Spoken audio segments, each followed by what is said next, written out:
Hello students, welcome back to the virtual class. In economics, we are at the chapter number 4, supply, and we are very much nearby the conclusion of this chapter.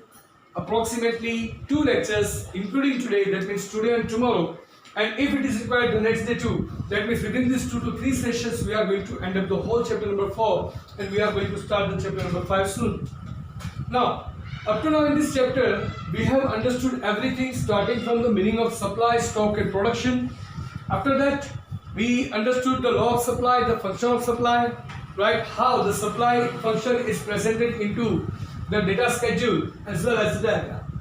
એ શીખ્યા પછી આપણે એ પણ શીખ્યા કે law of supply શું છે, supply ને affecting factors કયા કયા છે, બરાબર?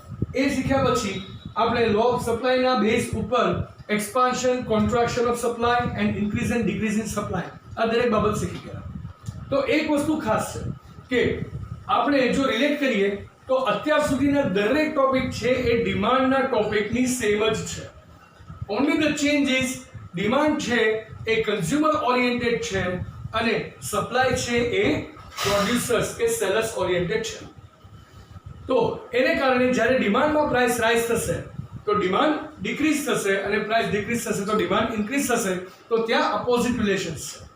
જ્યારે સપ્લાયની અંદર it is from the side of the producer or the seller. તો જ્યારે પ્રાઇસ રાઇઝ થાય તો sellers can expect the greater profits. That's why જ્યારે પણ પ્રોડક્ટની પ્રાઇસ રેઝ થાય છે તો એની સપ્લાય રેઝ થાય છે અને જ્યારે પ્રોડક્ટની પ્રાઇસ ડિક્રીઝ થાય છે તો એની સપ્લાય પણ ડિક્રીઝ થશે. તો અત્યાર સુધીના જેટલા પણ ટોપિક જોયા એ સેમ ટુ સેમ ડિમાન્ડની સાથે જ ચાલે છે.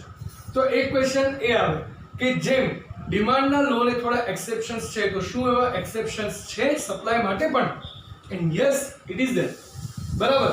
તો સપ્લાયના જે એક્સેપ્શન્સ છે એ આપણે આજે સમજવાના છીએ.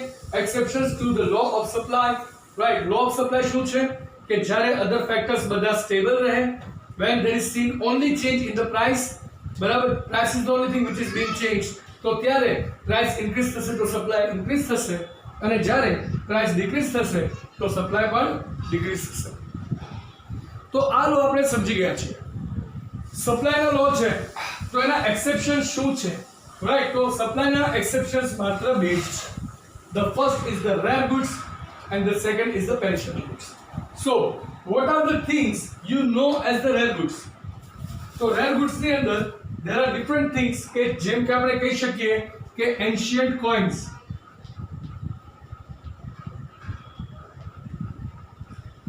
right?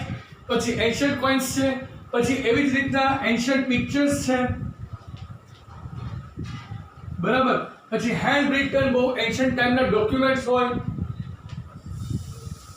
That means everything which is historic, જે વસ્તુ ઇઝીલી અવેલેબલ નથી, જે વસ્તુનું સ્ટોક અને સપ્લાય બહુ જાજા પ્રમાણમાં ના હોય એ દરેકને આપણે રેર ગુડ્સ તરીકે ઓળખીએ. હવે માનો કે એન્શન્ટ કોઇન્સ છે, એન્શન્ટ પિક્ચર્સ છે, એન્શન્ટ ડોક્યુમેન્ટ્સ છે, બરાબર, અથવા તો કોઈ પણ એન્શન્ટ બાબતો છે, એ દરેક વસ્તુની પ્રાઇસ ગમે એટલી રેઝ થશે, રાઈટ? તો એ વસ્તુ આપણા માટે સપ્લાય એની ઇન્ક્રીઝ થઈ શકે એમ નથી. શું કામ? કારણ કે એનું પ્રોડક્શન તો સ્ટોપ થઈ ગયું.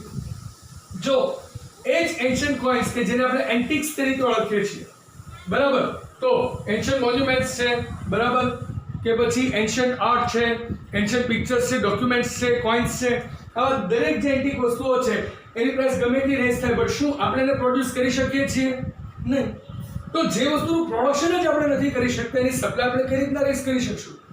ક્યારે નહીં. સો અહીંયા રેર ગુડ્સ હોય તો રેર ગુડ્સની પ્રાઇસમાં ગમે એટલો ચેન્જ આવશે, ગમે એટલી ઇન્ક્રીઝ થશે, ગમે એટલી ડિક્રીઝ થશે, એની સપ્લાય ચેન્જ થશે નહીં, because they are rare. There is no production scene of those goods, right? And we cannot produce the goods, and if we could produce, how do we know that as the rare goods?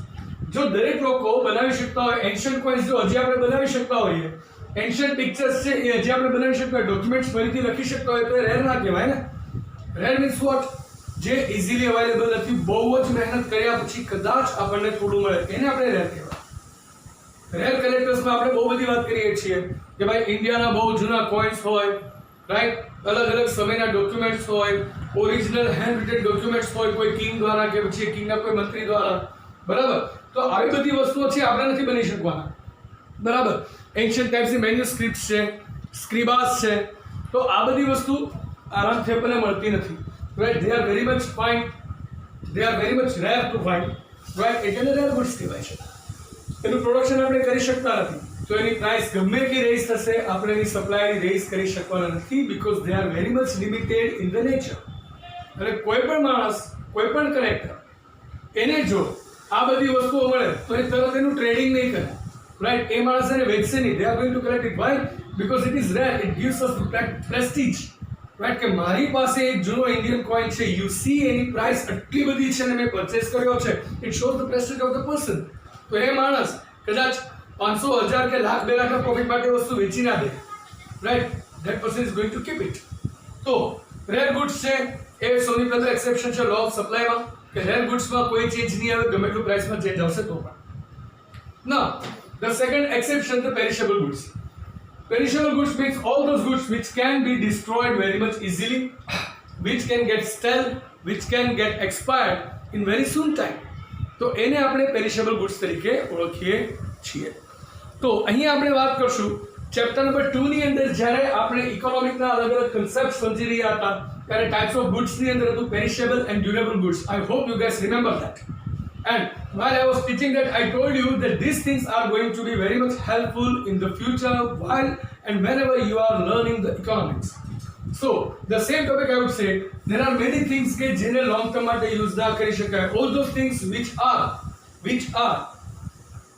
we can say that exhausted after the single use or which cannot be used for multiple times. બરાબર. જેનો use કરતાની સાથે જે વસ્તુ ખતમ થઈ જાય છે, long term સુધી જેનો યુઝ ના કરો તો એ વસ્તુ ખરાબ થઈ જાય, એવી દરેક વસ્તુને પેરિશેબલ કહેવાય કે જેની એક્સપાયરી ડેટ લાંબી ના હોય. તો આવી બધી વસ્તુના થોડા એક્ઝામ્પલ્સ આપું, બરાબર. તો મિલ્ક, ફૂડ, એગ્સ,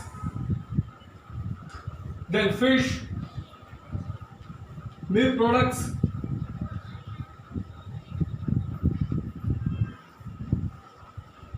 તો આ દરેક વસ્તુઓ છે, બરાબર. તો આ વસ્તુને તમે કેટલો સમય પ્રિઝર્વ કરી શકશો? Not for the longer time. અને સમજતા પણ તમે એને એક વખત યુઝ કરી દો, એને તમે એક વખત યુઝ કરી દો, બરાબર, તો પણ એ ખરાબ થઈ જશે. લાંબુ પ્રિઝર્વ કરશો તો ખરાબ થઈ જશે. હવે માની લો કે મિલ્ક જે છે હું વેચવા માટે લાવ્યો હોઉં અને મને 1 લીટરમાં 55 રૂપીસ પડે છે અને હું એ 58માં વેચું છું. હવે એની એમઆરપી નવી માર્કેટમાં આવી ગઈ 57 ની, તો મારી પાસેથી 58માં કોઈ પરચેસ કરવાનું છે ના. તેમ છતાં I can not make it stock. Buy, કારણ કે જો 24 અવર્સની અંદર મેં કદાચ મિલ્કને ના વેચ્યું તો ઇટ વિલ ગેટ સ્ટેલ.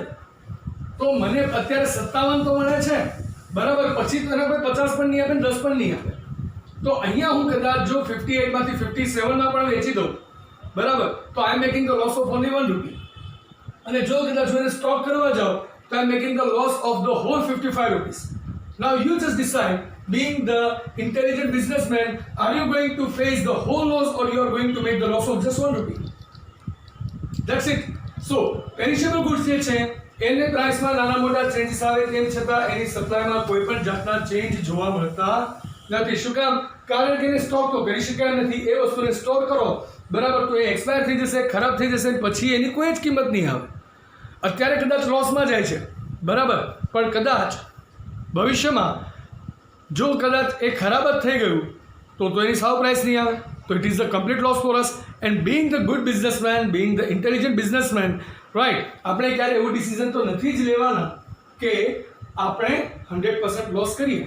એવું ડિસિઝન લઈએ then we are not the people who are connected to the knowledge high school. Am I right or wrong? So that is the thing guys, કે perishable goods છે એની પ્રાઇસમાં કોઈ change નહીં આવે. Price decrease થશે, બરાબર, કે increase થશે, એના સપ્લાયમાં કોઈ ચેન્જ નહીં આવે. ઇન્ક્રીઝ થશે તો લોકો વેચવાના જ છે, જેટલું છે એટલું જ વેચવાના છે.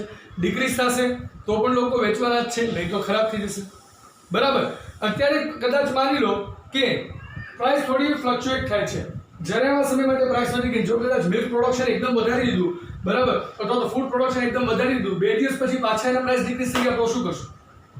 It is lost, right. તો પછી એને ફર્ધર સ્ટોર નહીં થાય. એટલે as of requirement perishable goods છે એની એઝ ઓફ ડિમાન્ડ પ્રોડક્શન થતું હોય છે. ક્યારે એક્સેસ પ્રોડક્શન કોઈ માણસ કરશે જ, બરાબર નહીં જ કરે એક્સેસ પ્રોડક્શન અને ઇન કેસ પ્રાઇસ ડિક્રીઝ થાય છે તો કોઈ પણ સેલર એને અટકાવશે નહીં, કારણ કે અટકાવશે તો એને 100% લોસ જશે. તો બેટર કે 1-2 રૂપિયાનો લોસ બેર કરી લેશે, સફર કરી લેશે, પણ 100% લોસ તો કોઈ માણસ સફર નહીં જ કરે. Right? So that's how the law of supply does not work on the perishable goods too. And these are the only two exceptions to the law of supply. Again યાદ કરી દો, જ્યારે નોન પ્રાઇસ ફેક્ટર્સ બધા stable રહે છે અને માત્ર ને માત્ર પ્રાઇસમાં ચેન્જ આવે છે, ત્યારે પ્રાઇસ ઇન્ક્રીઝ તો સપ્લાય ઇન્ક્રીઝ, પ્રાઇસ ડિક્રીઝ તો સપ્લાય ડિક્રીઝ. આ છે લો ઓફ સપ્લાય. અને લો ઓફ સપ્લાય છે બરાબર, એ બે વસ્તુ પર કામ નહીં કરે. First one the rare goods because they cannot be produced anymore, and the perishable goods because if we store them there are the chances for the 100% loss. Right? So that was it for today's session, guys. I hope you guys are quite understood. Now only one topic is left in this chapter, and that is the price determination into the market. અત્યાર સુધી બધું જ demand અને સપ્લાયનું same ચાલ્યું છે, but અહીંયા elasticity નહીં આવે. અહીંયા ડાયરેક્ટ આવશે પ્રાઇસ ડિટર્મિનેશન, કે ડિમાન્ડ અને સપ્લાયનો યુઝ કરીને કઈ રીતના માર્કેટમાં પ્રોડક્ટની પ્રાઇસ ડિટરમાઇન થાય છે. Right? So that's it. Maybe in the next session only we are going to conclude this chapter. Till then, now it's time for asking for your leave. So goodbye. Take care. Have a nice time. Stay home. Stay safe. Keep making notes. Thank you.